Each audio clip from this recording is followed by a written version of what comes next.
Hilton. Chapter 5. The Secret of Mental Efficiency.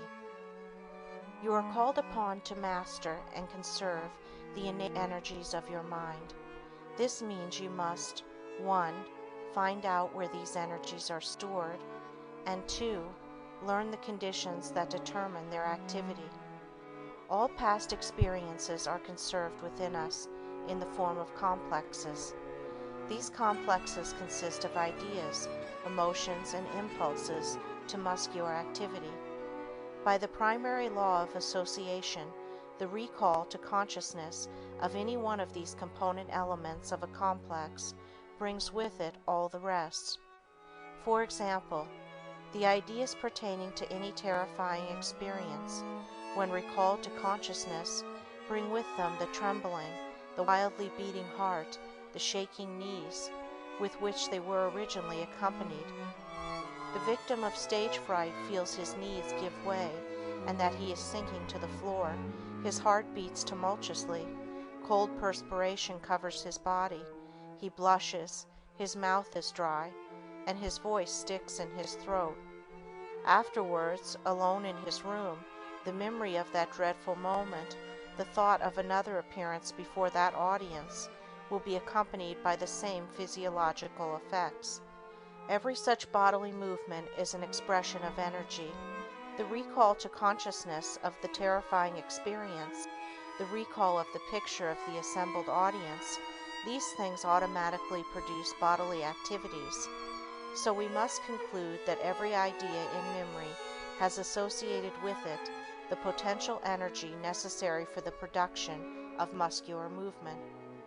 It does not necessarily follow that the recall to consciousness of a given idea will be invariably followed by an outwardly visible muscular activity expressive of its energy.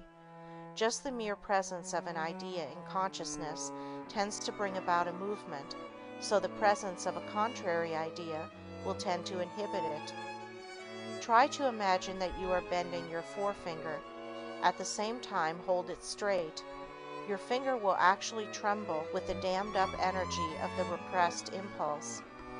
But the finger will not actually move, because the idea of its not moving is just as much a part of your consciousness as the idea of its moving. Put out of your consciousness this thought of the finger's not moving, and forthwith the finger will bend. Your conduct during your waking hours is thus always the result of opposing forces, some tending in one direction, others tending to counteract the first. Thus there comes about a great waste of mental power and an appalling loss of individual efficiency.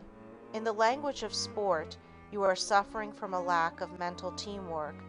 The effect is the same as if the members of a football team, instead of combining their forces against the opposing side, should spend their time in restraining one another. It requires but one step, and not a difficult one at that, to lead you to the conclusion that the solution of this problem lies in having consciousness at any one moment only such ideas as harmonize. Let that condition prevail, and the potential energies of all ideas in consciousness must flow together in a broad stream of useful and exhilarating activity. Your work should be a source of pleasure to you. If it is simply a disagreeable task that has to be performed, if it is a daily grind, if you have to hold yourself to it by unremitting effort of the will, you are no better than a rusty engine, and all your workings will be accompanied by jars, frictions, and complaining squeaks that bespeak a positively wicked loss of power. Hold the right thoughts persistently in mind, and you cannot help working steadily on toward the goal you are thinking of. Keep steadily at work with the right thoughts persistently in mind, and success is sure to come. Success, then, lies in the concentration of mental energies, and this concentration is to be brought about by holding in consciousness only those ideas that harmonize. There must be the greatest discrimination and care used in the selection of these ideas that are to constitute such a coordinating consciousness. There must be a re-imaging or imagination in a literal and practical sense of those ideas only that carry with them impulses to motion in the same general direction. You must have a set purpose in life, and you must yield your powers without hindrance and without reservation to the accomplishment of that set purpose. 1. You must exercise deliberate, patient, and persistent watchfulness to detect and repress all useless bodily movements. You have all sorts of silly habits, twitchings, jerkings, itchings, winkings, shrugs, frowns, coughs, snifflings, and odd and meaningless gestures. Watch yourself. Do these things no more. Save your eyes and ears and hands and nerves, all your mental energy, for useful effort. 2. You must give yourself, mind and body, to one thing at a time, disregarding all that would lure you from your chosen task. 3. You must acquire a self-conscious sense of your own self-mastery. It will help you to acquire this feeling if you will continually assert, I can and will accomplish anything that I am determined upon. I have the power of will. I will accomplish this thing. I will. Make these assertions with all the force and intensity of your whole being until you are pervaded with a sense of your own power. Do this faithfully, and in time this courageous and manly attitude will become an inherent part of your personality. 4. You must have confidence. And when we say confidence, we do not mean a purely intellectual conviction. We mean a profoundly emotional faith. It will help you to cultivate this feeling of confidence if you affirm many times a day, I have implicit confidence in myself.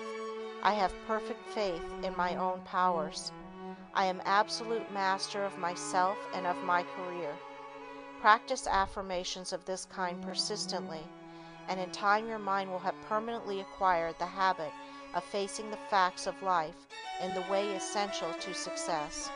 5.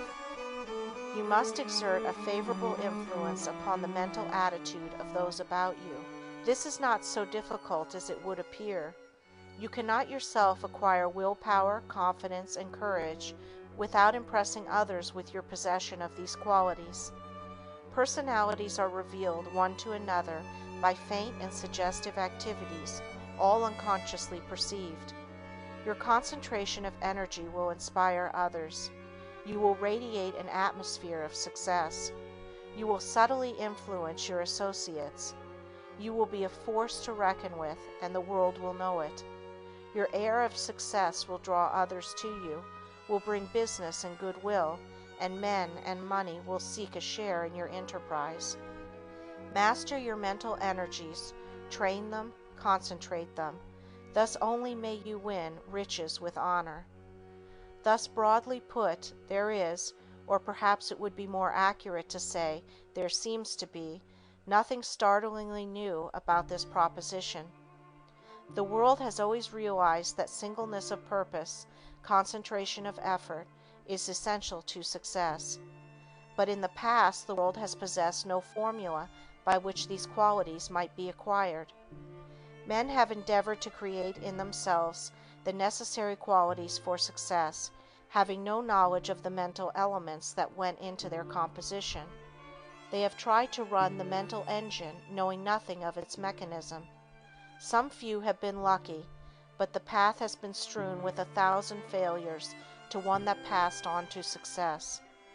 There are some businessmen who look upon psychology as blue sky theorizing or new thought. There are others who have a hazy idea that it is a sort of unfathomable mystery intended to amuse long-haired scientists. The truth is that every one of these same businessmen, if he is getting ahead, is unconsciously using psychological principles to the profit of his own business every day in the year. In the books that are to follow, we will show you the immense practical value of a truly scientific psychology. You shall come into the psychological laboratory with us and work out rational, scientific, and exact methods by which, without possibility of failure and with but reasonable effort, you can at any moment completely concentrate your mental powers. You shall be instructed in simple devices for mastering scattered energies, repressing wasteful habits, banishing depressive moods, and raising yourself to a far higher level of commercial efficiency.